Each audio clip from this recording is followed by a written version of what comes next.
Hér einhver snar undarlegur þríhyrningur. Hvað veit ég?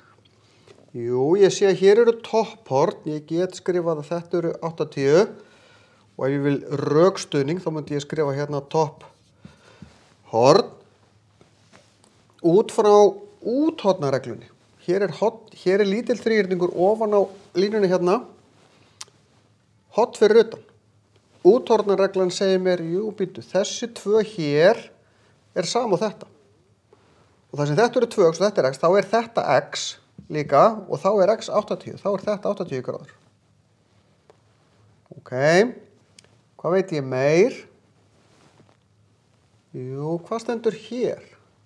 AC, línan frá A í C, er jafnt og BC. Þetta er jafnarma þríhyrningur sem þýðir að grunnlínuhornin hér. Þannig að hornið hér er líka 80. Það því þetta eru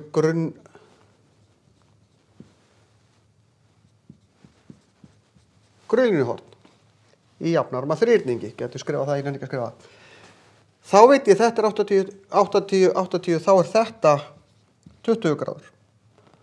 Og þá fari ég að lesa, býtu, hvað er spurt hérna? ABC, hornið ABC, stundum er merkið hérna fyrir ofan.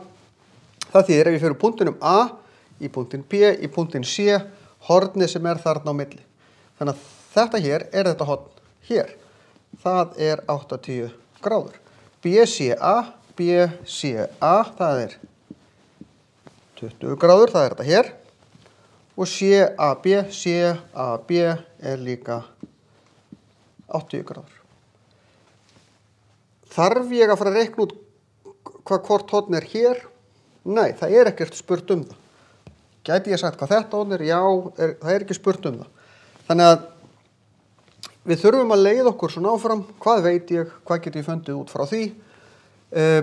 Nota hérna rökstuðningurinn hér væri hornasumma þríhyrnings. Ef það er beðið rökstuðning þá er bara verið að vitna í þessar reglur. Hvaða reglu er ég að nota til þess að segja mér að þetta sé svona en ekki hins einn?